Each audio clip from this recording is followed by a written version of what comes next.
Okay, this is a tutorial that will help you to pass the CCNA. If you plan on passing the CCNA, you need to completely understand this chart to answer the types of questions that are going to be thrown at you on the test. This is networking fundamentals, and when we're communicating computer to computer or host to host or end device to end device across the internet or across a network, the data that goes across the network is broken down into pieces, which we use the colloquialism packets to describe how the data is broken apart into packets and sent across the internet. And this communication follows a set of rules, and those rules are broken down into a model which follows the rule of these layers that happen. And right here I've got a couple of models on the left hand side of this chart, and these models are models that govern network communication across networks. And the two models, you've got the OSI model, which is a reference model that a lot of vendors and engineers base their developments, their protocols, and their services and their devices on. They base it on the OSI model. And then the TCP/IP model, which is the model of the internet. This is the model that is in use today on the internet. And the two models correlate to one another. So for instance, in the OSI model, we refer to it as layer 5, 6, and 7 here. They correlate to the application layer on the TCP/IP model. And layer 4 of the OSI model, the transport layer, in the TCP/IP model, it's also called the transport layer.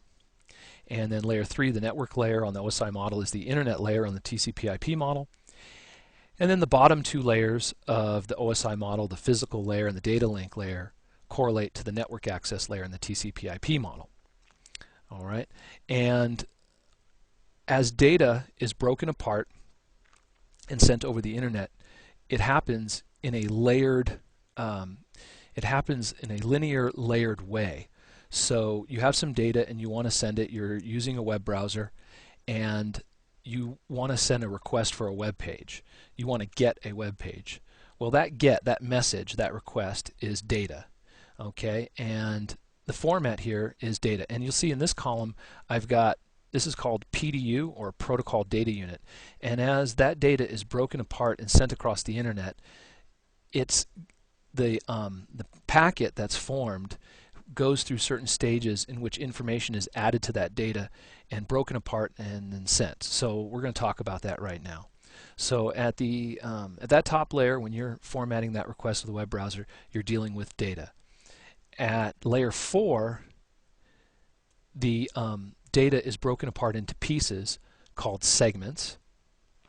At layer 3, those segments are added, packets are added on, packet headers are added on to the package at layer 3.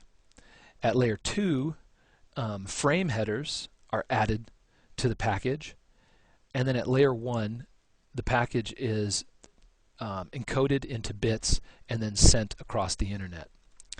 And when it reaches its destination, the data is built back together in the same order. The bits are received, the frame is stripped off, the packet's stripped off, segment header is stripped off, and then the data is rebuilt from all of the packets that are received.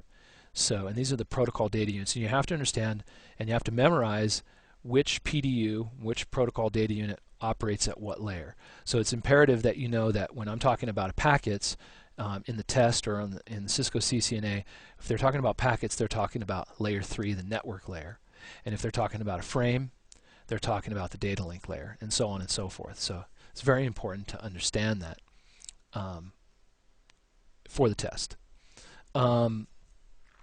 We start communication from the user, and that started at the application layer, at the topmost layer when you're working with data. And you can see here under protocols on the application layer, I've got HTTP, SMTP, FTP. Well, HTTP, that's the protocol for a web browser. SMTP, that's the protocol for email.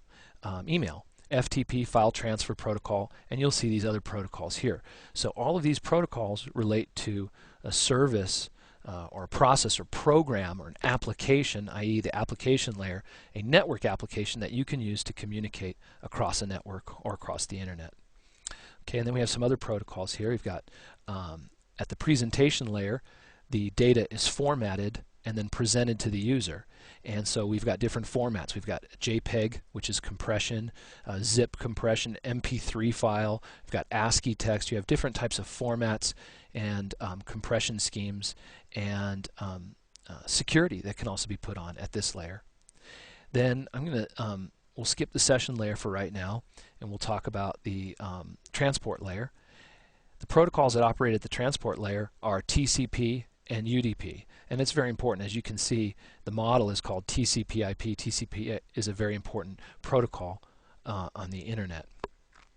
And at this point, at layer 4, where a segment, where the data is broken into segments, the headers, the segment headers are added to the data, to each piece, and they'll have what's on them called port numbers, and the port numbers will be in those headers, and there'll be source and destination port numbers, and those port numbers will refer to which application is making the request.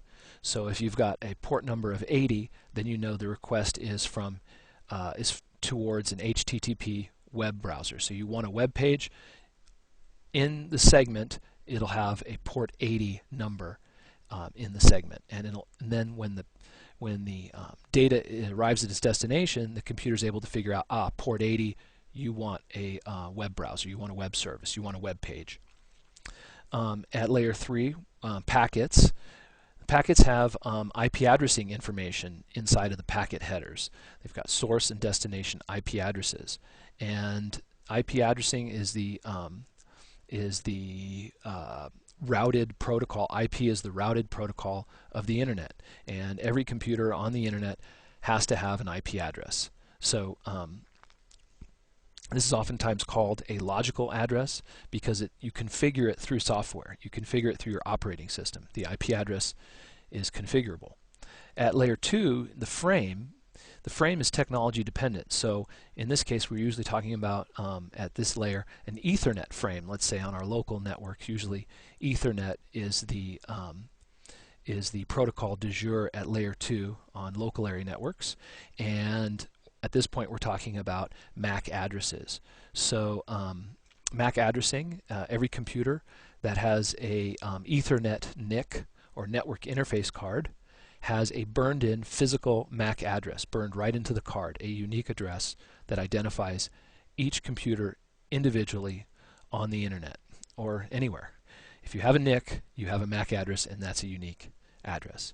At layer 1, this is the bottom layer of the OSI model, right? It refers to the TCP/IP model as the network access layer, which groups the data link and physical together. At the physical layer, we're dealing with the media, or the medium, meaning usually wires, the Ethernet cables, or radio waves, or fiber optic cables if we have fiber optics. So at the physical layer, we're talking about media, and the PDU, the form that it takes at this layer, is bits. So the data is broken apart. Each segment, each package is broken apart, encoded into a bit scheme, and then sent over the wire as a bit scheme, pulses of voltage signaling ones and zeros sent across the wire. And so this is an introduction to this layered architecture, and you can see that certain devices operate on certain layers. So I've got that listed here too, which devices operate on which layers.